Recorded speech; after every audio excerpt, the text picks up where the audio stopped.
Damos muchas gracias a Dios que nos permite el día de hoy, a pesar del frío que está muy fuerte, le damos gracias a Dios que nos permite el poder estar aquí.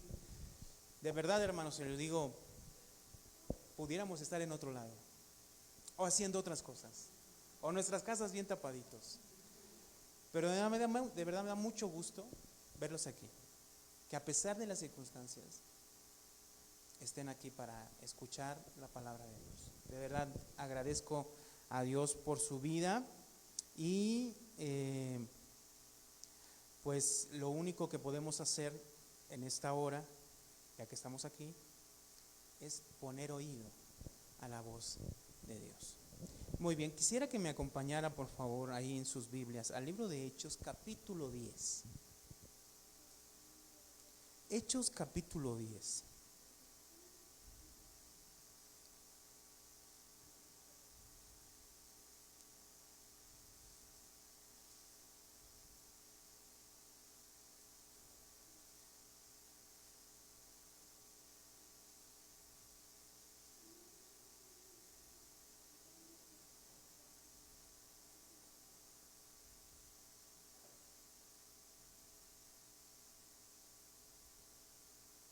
En el verso 42,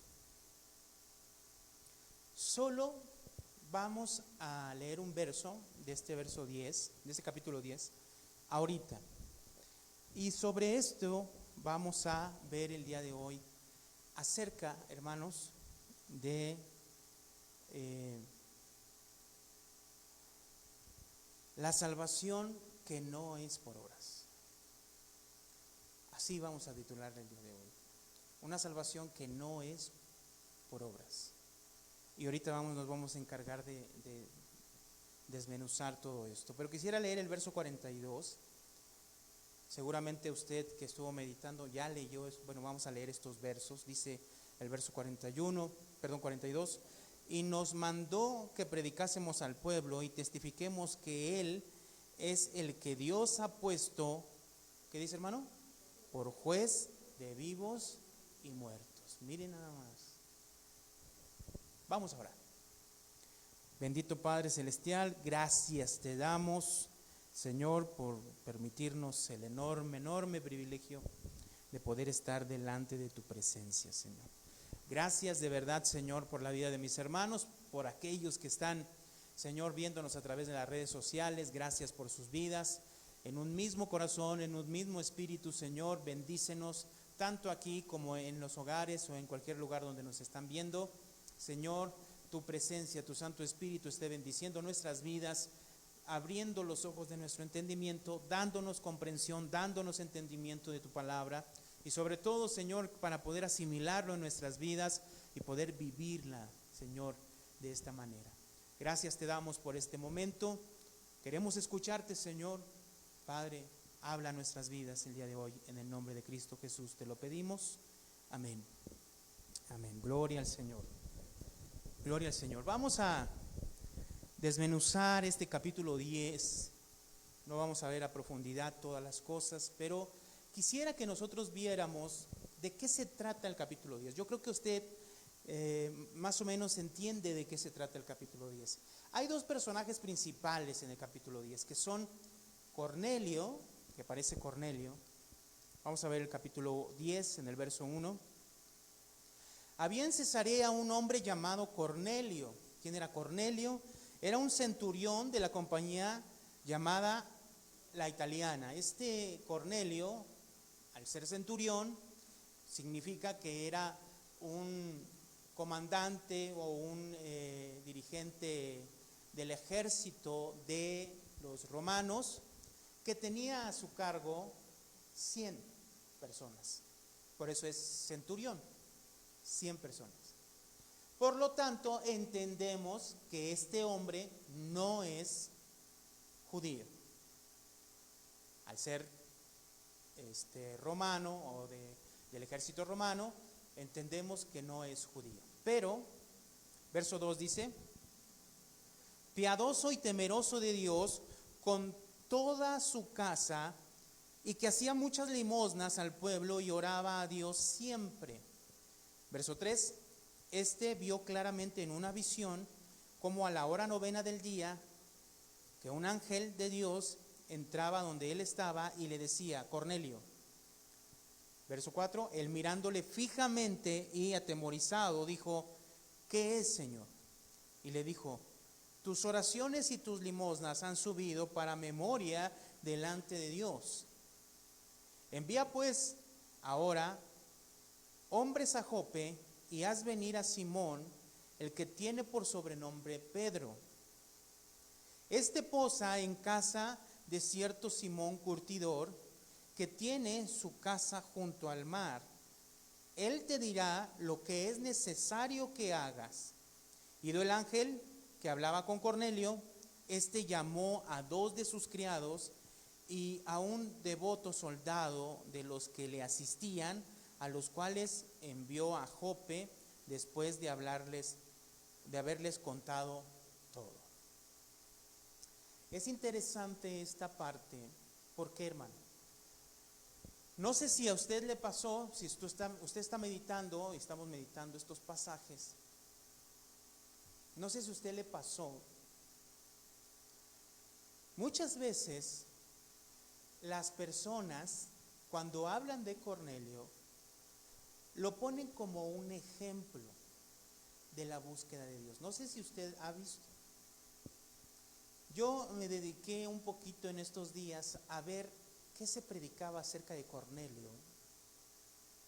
Y el 99.99% de las predicaciones acerca de Cornelio, estos versos del 1 al 8 se toman como un ejemplo para los cristianos de cómo se adora a Dios, de cómo se busca a Dios.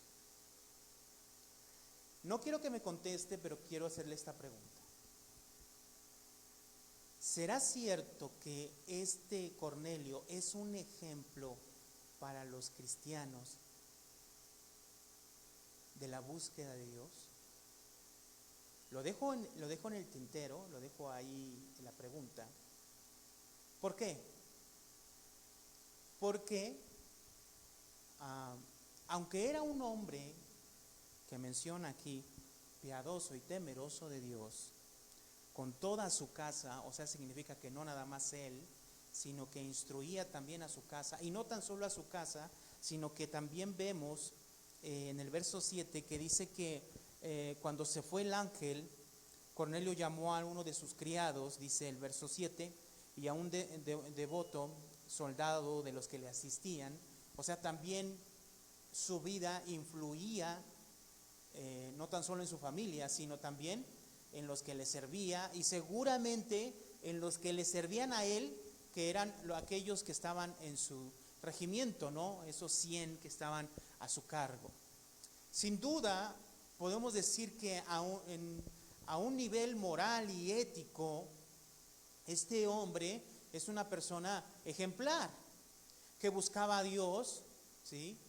Esto significa, si lo vemos de esta manera, cuando menciona el verso 2 esto, piadoso y temeroso de Dios con toda su casa, y que hacía muchas limosnas al pueblo y oraba a Dios siempre, significa que este hombre, si no lo nombra como prosélito en la Biblia, o sea, un prosélito en el ambiente judío, era una persona que había abrazado, una persona gentil que había abrazado la religión o la ideología judía. A eso se le llamaban prosélitos, personas que se convertían al judaísmo. Prueba de ello es lo que vemos en el capítulo 9, cuando vimos acerca del eunuco. El eunuco, siendo de otra nación, iba a Jerusalén a las fiestas, porque él se había convertido como prosélito a la religión judía o al judaísmo, vamos a ponerlo así, ¿sí? Para que no se ofendan los hermanos judíos, ¿no? Al judaísmo. Este hombre no se dice que sea un prosélito, porque era una persona Si lo vemos, los romanos eran el pueblo dominante, dominaban al pueblo judío. Pero este hombre había abrazado la religión judía o el judaísmo. Y de tal manera había abrazado el judaísmo que era un ejemplo para todo el pueblo, dice, ¿no? Y que hacía limosna a todo el pueblo y oraba a Dios siempre. Y eso lo atestiguaba a su familia, lo atestiguaba a su servidumbre, los que le servían y seguramente aquellos 100 que le servían a él. Ahora ponga atención a lo que le voy a decir. Se le revela un ángel, ¿no? Dice entonces el verso, en el verso 3 dice: este vio claramente en una visión, como a la hora 9 del día, que un ángel de Dios entraba donde él estaba y le decía: Cornelio. Él, mirándole fijamente y atemorizado, dijo: ¿qué es, Señor? Y le dijo: tus oraciones y tu limosna ha subido para memoria delante de Dios. Y miren lo que pasa aquí. Muchas veces, hermanos, podemos llegar a pensar de esta manera. Estamos hablando de una persona que no conoce a Jesús. ¿Estamos de acuerdo? Y si esta persona no conoce a Jesús, no es salva, ¿verdad? Significa que por más que haga cosas, entre comillas, buenas, este hombre no es salvo. ¿Por qué? Porque lo que le dice el ángel es que envíe, ¿por quién? Por Pedro. El día domingo hablaré de Pedro, pero hoy quisiera hablar acerca de Cornelio y lo que enseña la Biblia acerca de Cornelio. ¿Por qué? Porque ciertamente, hermanos, todas las religiones del mundo, excepto la religión cristiana, y estoy hablando de la religión, si se permite de esa manera, tienen un principio, todas las religiones. No sé si usted ha visto las religiones o las religiones que conoce, porque si usted pone cuántas religiones hay en el mundo, hay muchísimas. Y cada quien puede hacer su religión.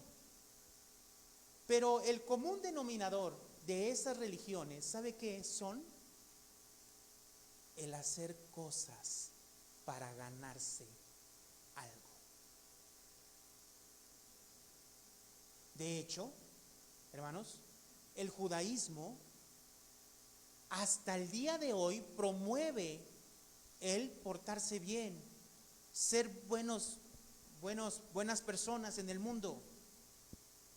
Y no digo que no, los cristianos debemos de ser buenas personas. Pero aquí en el verso 10 y en todo el libro de Hechos estamos hablando de el reino de Dios, ¿cierto? ¿Y qué es el reino de Dios? Sino Jesucristo viniendo a este mundo a morir por nuestros pecados, para perdonar nuestros pecados, morir, resucitar, ascender a los cielos y desde los cielos gobernar, reinar como rey. Pero nosotros vemos aquí en el capítulo 10 que Lucas nos está dando un ejemplo de una persona muy buena, que de hecho resalta a comparación de los demás. ¿Sí me explicó? Pero mire, quiero que entienda lo siguiente. A pesar de eso, a pesar de que es una persona buena, que resalta en medio de los demás, el ángel le dice: tus oraciones son escuchadas, son escuchadas, son atendidas, tu limosna ha llegado a Dios. Dice el verso 4, tus oraciones y tu limosnas han subido para memoria delante de Dios. Mucha gente piensa lo siguiente acerca de este texto y dice lo siguiente, escúcheme: Dios está buscando este tipo de personas. Miren nada más, Como si Dios necesitara, escúcheme, como si Dios necesitara este tipo de personas. Dígame usted, ¿qué necesita Dios? ¿Usted qué piensa? ¿Qué necesita Dios, hermano? El que necesitaba salvación, vida eterna, ¿quién era? Cornelio, no Dios. Nunca se nos olvide que una persona, por más buena que ésta sea, por más buena que ésta sea, no puede, hermanos, entrar en el reino de Dios. De hecho, usted seguramente leyó el verso. Mandan a sus criados, los criados van por Pedro, le dicen, dice el verso 17, dice: mientras Pedro estaba perplejo dentro de sí sobre lo que significaba la visión que había visto, he aquí los hombres que habían sido enviados por Cornelio, los cuales preguntando por la casa de Simón, llegaron a la puerta. Y llamando, preguntaron si moraba allí un Simón que tenía por sobrenombre Pedro. Entonces llegaron con Pedro y verso 22 dice: ellos dijeron, Cornelio el centurión, varón, ¿cómo le pusieron ahí? Varón, ¿cómo? Justo. O sea, para ellos, este varón, ¿qué era? Justo. Vuelvo a insistir. ¿Basado en qué? ¿Basado en qué, hermanos? Basado en sus acciones, basado en lo que él hacía.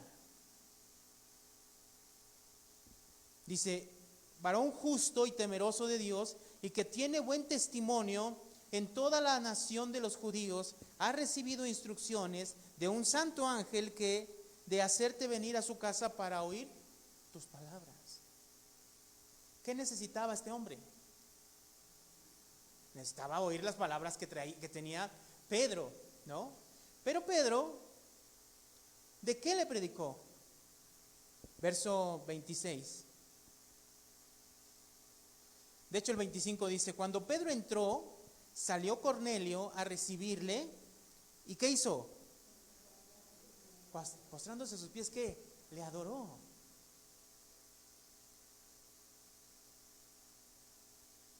Entonces dice el verso 26: mas Pedro le levantó diciendo, levántate, pues yo mismo también soy hombre. Y hablando con él, entró y halló a muchos que se habían reunido. Y les dijo, vosotros sabéis cuán abominable es para un varón judío juntarse o acercarse a un extranjero. Entonces, aunque este hombre había abrazado el judaísmo, Pedro, ¿cómo lo cataloga? Como un extranjero, ¿sí me explicó? O sea, aunque este hombre había sido un ejemplo para todos los demás, dentro del pueblo judío no era considerado ni siquiera como prosélito, que un prosélito era el que se había convertido al judaísmo. Verso 28 dice, pero a mí me ha mostrado Dios que a ningún hombre llame común o inmundo. Por lo cual, al ser llamado, vine sin replicar, así que preguntó, ¿por qué causa habéis venido a mí? Entonces volvió a hablar Cornelio en el verso 30 y le vuelve a explicar y le vuelve a decir en el 31 que el ángel le dijo, tus oraciones han sido oídas y tu limosna ha sido recordadas delante de Dios. Le dijo que lo enviara. Y dice el verso 33, mire el pensamiento que tenía Cornelio, ¿no? Así que luego envié por ti y tú has hecho bien en venir. Ahora pues, todos nosotros estamos aquí en la presencia de Dios para oír todo lo que Dios te ha mandado. O sea, el corazón de este hombre no fue, fíjense, no fue, no, pues yo soy bien bueno. Yo, ¿qué necesito para no sé, para ganarme el cielo, para ser salvo? ¿Qué sé yo? ¿Qué necesito? Nada. Soy una persona que ora, que da limosna, etc. Pero este hombre, con toda sencillez, pues obviamente, después de que se aparece un ángel, ¿quién le puede decir que no? ¿No le parece? Entonces Pedro habla y dice el verso 34. Entonces Pedro, abriendo la boca, dijo: en verdad comprendo que Dios no hace acepción de personas, sino que en toda nación se agrada del que le teme y hace justicia. Dios envió mensaje a los hijos de Israel anunciando el evangelio de la paz por medio de Jesucristo.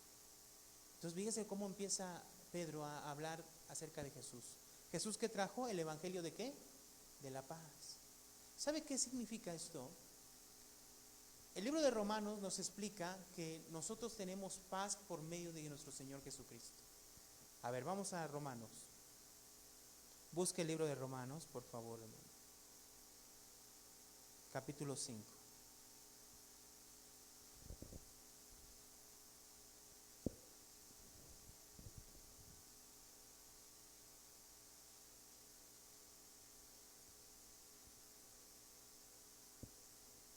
Verso 1 dice: justificados pues por la fe, tenemos ¿qué? Paz para con Dios, por medio de nuestro Señor Jesucristo. Verso 6. Porque Cristo, cuando aún éramos débiles, a su tiempo, ¿qué hizo?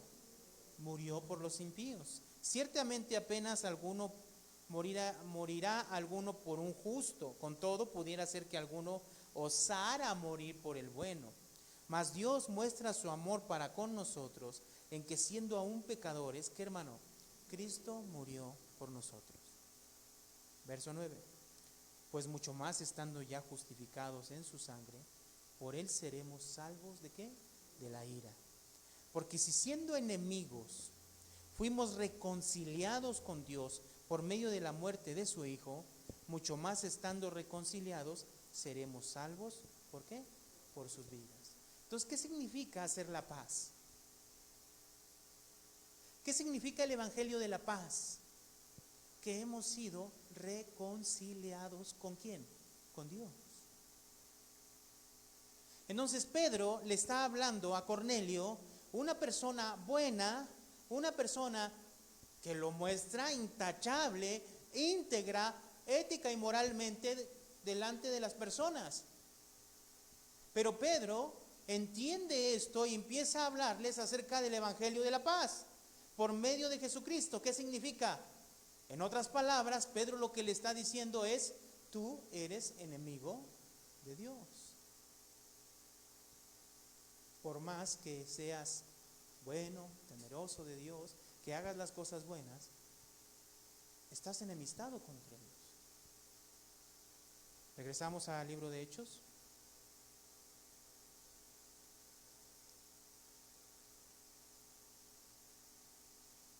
Capítulo 10.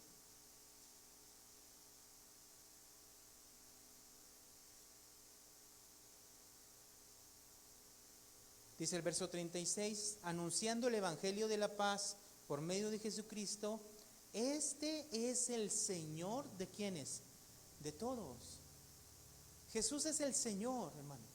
Es lo que le está diciendo a Cornelio. Verso 37, vosotros sabéis lo que se divulgó por toda Judea, comenzando desde Galilea después del bautismo que predicó Juan, cómo Dios ungió con el Espíritu Santo y con poder a Jesús de Nazaret, y cómo anduvo haciendo bienes y sanando a todos los oprimidos por el diablo, porque Dios estaba con él. Y nosotros somos testigos de todas las cosas que Jesús hizo en la tierra de Judea y en Jerusalén, a quien mataron colgándole en un madero. A este levantó Dios al tercer día e hizo que se manifestase. No todo el pueblo, sino los testigos que Dios había ordenado de antemano, a nosotros que comimos y bebimos con él después de que resucitó de los muertos. Y nos mandó, fíjense lo que dice este verso 42, que fue el que leímos al principio, que predicásemos al pueblo y testificásemos que él es el que Dios ha puesto por juez de vivos y muertos. Hermanos, ¿quién es un juez? ¿Cuál es la función de un juez? La función de un juez, en una palabra, sería juzgar. ¿Cierto o no? Y juzgar es discernir, es separar las cosas. El juez es el que se encarga de decir esto es bueno y esto es malo. Y se encarga de dar una sentencia. Es interesante que aquí presente a Jesús como juez. ¿Por qué? ¿Por qué es interesante? Porque aunque este hombre sea una persona íntegra, moral y éticamente en el mundo, delante de Dios, el juez, Él es culpable. ¿Sí me explico, hermanos? Es que esto sí acarrea un conflicto. ¿Por qué? Porque podemos ver que en el mundo hay personas que se comportan bien y inclusive hasta mejor que nosotros. Por lo tanto, podríamos llegar a la conclusión de que esas personas que viven de esa manera, que dice uno, es que es un pan de Dios. Que dice uno, es que son personas de verdad muy buenas. Una persona que busca a Dios todos los días, a su Dios, a su manera, a su forma, pero lo busca. Ética y moralmente ante los demás es una buena persona. De hecho, ayuda a los necesitados y da limosna. Que todas las personas están al pendiente de que es una persona religiosa que busca a Dios porque está en oración constante. Para nosotros, a nuestra mirada y para la mirada del mundo, es una persona, a ver, diga la palabra, buena. ¿Y qué es lo que nos trata de decir de esta manera? Yo sé que el mensaje que tiene el capítulo 10 va dirigido también a Pedro. Y vuelvo a insistir, lo vamos a ver el día domingo. Pero hoy quiero hablar acerca de Cornelio. Al final, hermanos, miren lo que dice el verso 44. Perdón, vamos a leer el verso 43, que es importante. Lo leemos juntos, dice: de este dan testimonio todos los profetas, que todos los que en él creen recibirán perdón de pecados por su nombre. A ver, hermanos, fíjense lo que les voy a decir aquí. ¿Qué le está diciendo Pedro a través de esto a Cornelio?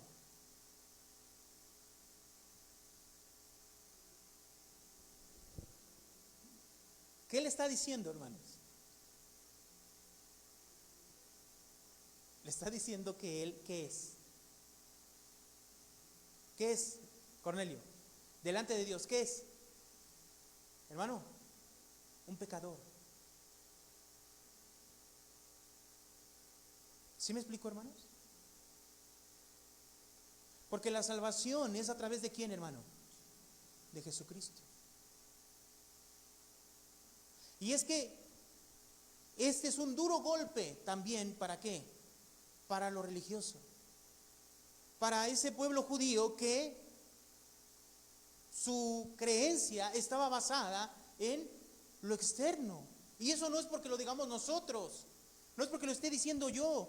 La misma Biblia en los evangelios nos menciona cuál era el pensamiento de estas personas. Vamos a poner un ejemplo. Lucas capítulo 18. Lucas capítulo 18.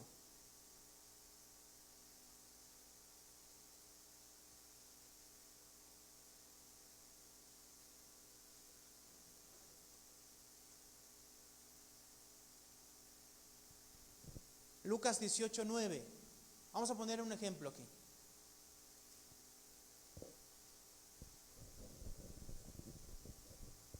A unos que confiaban en sí mismos como que justos y menospreciaban a los otros, dijo también esta parábola. Dos hombres subieron al templo a orar, uno que era fariseo y el otro que era publicano. ¿Qué significa? Fariseo era la élite del conocimiento de la ley, eran el grupo o la secta judía que por por primer lugar, o sea, era las primeras personas que estaban como religiosas, intérpretes de la ley, como un ejemplo de aquellos que guardaban la ley de Moisés de una manera perfecta. Si alguien guardaba la ley de Dios de una manera perfecta, la ley de Moisés, inclusive todavía la aumentaban más, eran los fariseos. Versus el publicano. ¿Quién era un publicano? Un publicano era un judío que había sido contratado por Roma para que le pidiera los impuestos a los judíos y se los entregara a Roma. Lo peor aquí es que estas personas, siendo judías, empleadas por los romanos para pedirles los impuestos, cobraban más impuestos y se quedaban con ese dinero. Por eso había un repudio entre ellos. Pero aquí los pone uno contra el otro. Verso 11. El fariseo puesto en pie, mire lo que dice aquí. Oraba consigo mismo de esta manera. O sea, ni siquiera oraba para Dios, sino consigo mismo. Dice, ¿qué decía, hermano? Dios, te doy gracias. ¿Por qué, hermano? Porque no soy como los otros hombres, ladrones, injustos, adúlteros, ni aun como este publicano. Hermanos, ¿quién era el juez de la vida de este fariseo? ¿Quién era el juez? Él mismo. ¿Cómo se miraba él? Bueno, justo. Ahora, ¿basado en qué? Verso 12. ¿Leemos juntos? Ayuno 2 veces a la semana y doy diezmo de todo lo que gano. ¿No era lo que hacía Cornelio más o menos? Ahora, ese hombre lo hacía no siendo judío, ¿no? Pero al abrazar el judaísmo, intentaba agradar a Dios de esa manera. ¿De cuál manera? De esta. ¿Haciendo qué? Obras externas.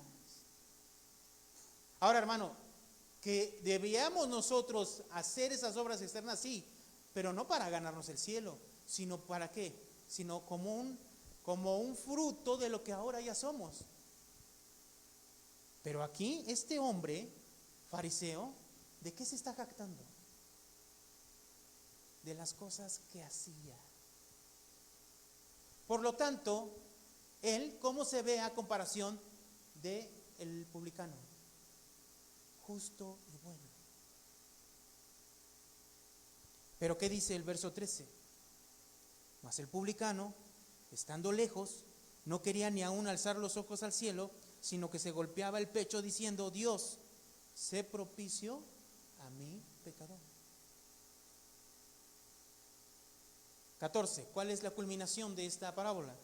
Os digo que éste descendió a su casa justificado antes que el otro. O sea, ¿quién? ¿Quién fue justificado? El publicano. Porque cualquiera que se enaltece será humillado, y el que se humilla, ¿qué? Será enaltecido. Entonces, el que fue perdonado, el que fue justificado, fue el publicano. Este es el pensamiento de la mayoría de las religiones del mundo. No sé si usted ve algún tipo de documental, ahora que están estas aplicaciones de streaming como Netflix. Hay un documental serie en los Estados Unidos, una secta que manipulaba, obviamente se volvió una religión. Esta secta salió de los mormones, y le decía a sus feligreses que a través del sometimiento al profeta, le llamaban así, el profeta, casi Dios, el sometimiento les iba a hacer ganar el cielo. Desde chiquitas las mujeres empezaban a ser educadas de esa manera. Para no serles la larga, el Señor tuvo 95 mujeres. Y mientras más viejo, se dormían con él, más jovencitas las agarraba. Y eran entrenadas ¿para qué? Para que estuvieran con el gran rey, con el gran Señor. Pero ¿a dónde estaba su mirada? Es que si tú lo haces, si tú haces eso, te vas a ganar ¿qué? El cielo. Hermanos, la luz del mundo, este famoso Aarón Joaquín, no sé cómo se llama, está en Estados Unidos preso. Si usted alcanza a ver algún día a ver la comparecencia que hubo entre él y una de sus víctimas, hermano, te parte el alma de cómo es posible que le haya hecho esa perversión a esa mujer. Es algo que ni siquiera se puede nombrar, vamos, pues es escandaloso. Pero ¿saben bajo qué principio? Bajo el mismo principio. Si tú haces esto, te vas a ganar la gloria. Y si nosotros vamos y le rascamos y le buscamos, es el mismo mensaje. Tú pórtate bien. Y portándote bien, es más que suficiente. No le hagas mal a nadie. No pasa nada, al final si te mueres en pecado, te vas al purgatorio y compramos una indulgencia y te sacamos del infierno y del purgatorio y te vas para el cielo.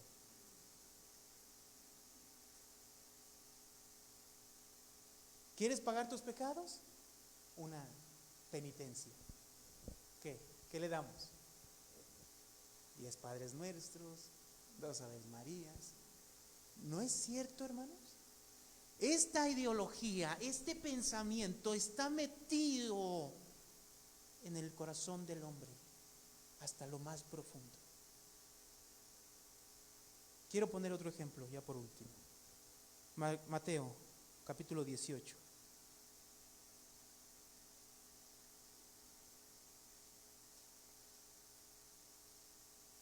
Capítulo 19. Miren el verso 16, es una escena, una historia que nosotros ya conocemos.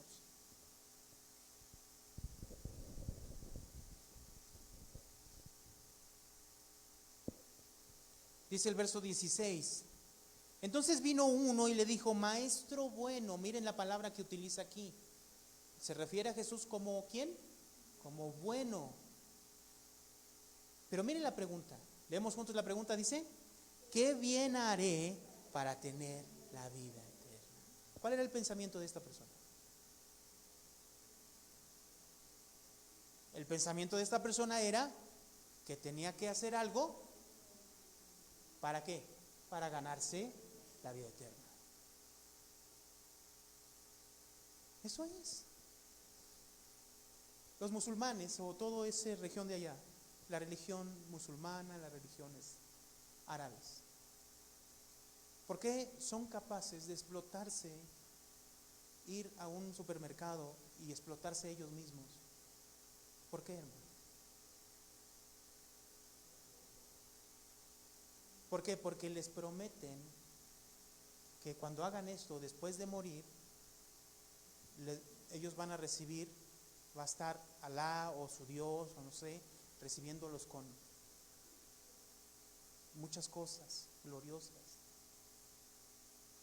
Una vez más, ahí está metido. ¿Qué hago para ganármela? Tú explótate. Tú híncate todos los días.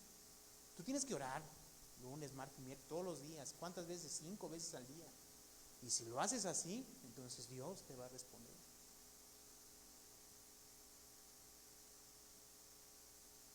Esta idea está metida. Por eso cuando vemos la imagen de la historia de Cornelio, una persona intachable, y miren lo que dice aquí, vamos a comparar a este hombre con Cornelio. Verso 17 dice, él le dijo, ¿por qué me llamas bueno? Es que Jesús ve el corazón de la persona, ¿cierto o no? Y le llama la atención, obviamente Jesús aquí nos enseña qué pensaba este joven de sí mismo. ¿Por qué se lo digo? Comienza diciéndole maestro bueno, ¿no?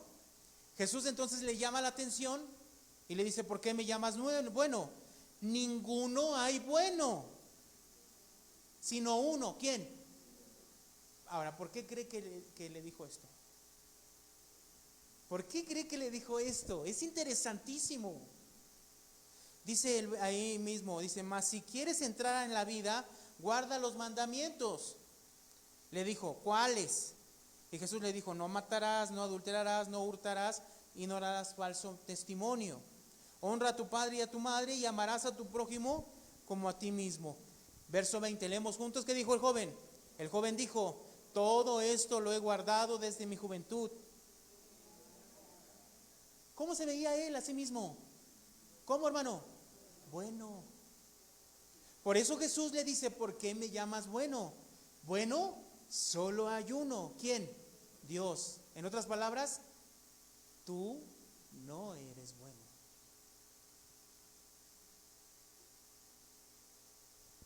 ¿Qué dice el verso 21, perdón? Jesús le dijo, si quieres ser perfecto, anda, vende todo lo que tienes y dalo a los pobres y tendrás tesoro en el cielo. ¿Y qué? Y ven y sigue. ¿Qué implicaba seguir a Jesús? Tenemos que entender eso. ¿Qué implicaba seguir a Jesús? Dejar todo. Dejar todo y reconocer que Él, y a través de Él, solo a través de Él, ¿qué le está diciendo Jesús? Solo a través de mí puedes tener la vida eterna. Por lo tanto,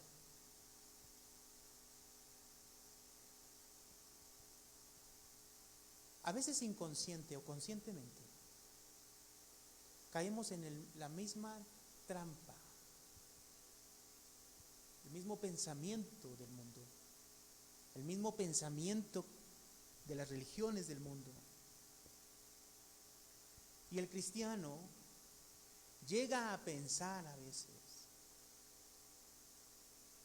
que haciendo cosas se gana la vida eterna.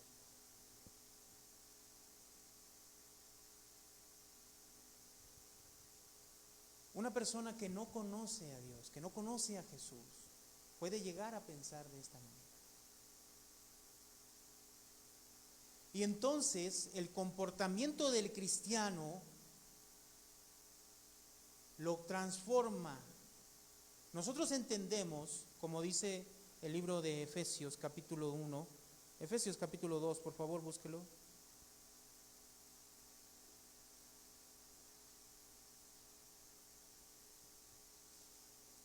En el verso 8, miren lo que dice el verso 8. Con este verso vamos a entender esto.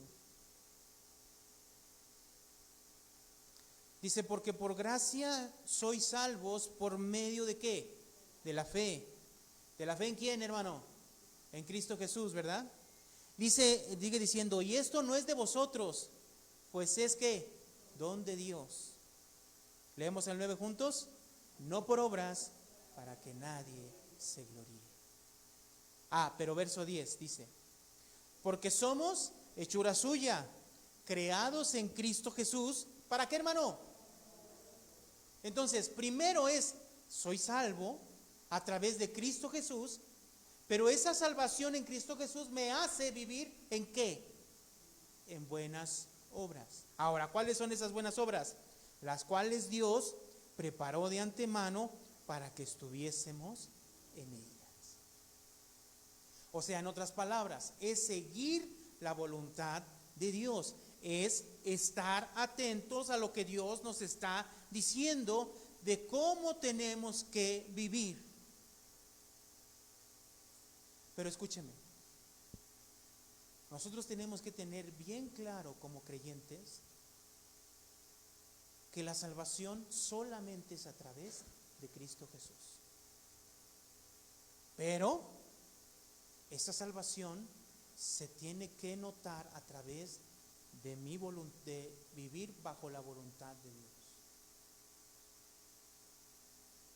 Alguien que hace las cosas solamente por agradar y decir, bueno, es que tengo que ir, bueno, es que Dios se va a enojar si no voy, o si no hago esto, o si no hago aquello. Cuando nosotros comenzamos a pensar que las cosas que hacemos repercuten para que Dios tenga favor sobre nosotros, entonces ahí empezamos mal. Es que por eso me está yendo mal, porque no hago esto o no hago aquello. Eso queda a pie al otro extremo. Es que ahora que estoy haciendo las cosas así, me debe de ir bien. ¿Cuál es su pensamiento de estar aquí hoy, hermanos? ¿Hacia dónde va?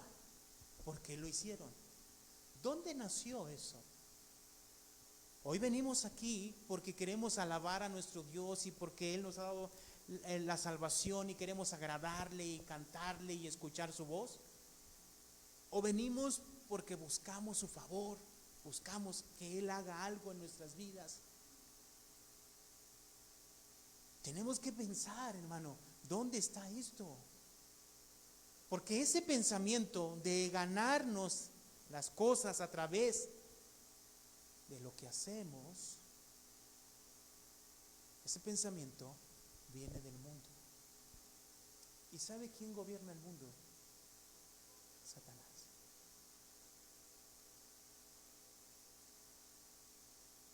El que decide qué son cosas buenas y cosas malas es Dios, es el juez, Jesús. Y es solamente a través de Jesús que somos justificados y justos. Es a través de Jesús que tenemos la salvación y la vida eterna. Es a través de Él. Nada puedo hacer yo para obtener la vida eterna. Nada. Sino es ir a Jesús. Pero si yo todavía estoy pensando que haciendo cosas voy a obtener el favor de Dios, estoy cayendo en el mismo error de este pueblo. Ahora yo entiendo que Cornelio no tenía ese pensamiento, y si lo tenía, Dios se encargó de corregirlo y de decirle, aparte de que tú eres bueno, qué bueno, eres temeroso de Dios, qué bueno, das limosnas, no, hombre, qué perfecto, eres una persona de oración y adoras a tu Dios, perfecto, pero lo que te hace falta es conocer a Jesús.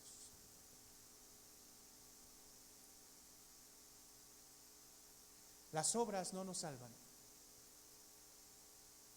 pero las obras van juntamente con la fe. Así que tenemos que vivir, hermanos, nuestras vidas siempre teniendo este pensamiento. ¿Por qué hago las cosas? ¿Para qué? Y tener bien claro, estoy aquí y hago lo que hago porque Dios me ha dado su salvación. Y esto es fruto de lo que Él me ha dado a mí. Eso es muy diferente. ¿Oramos?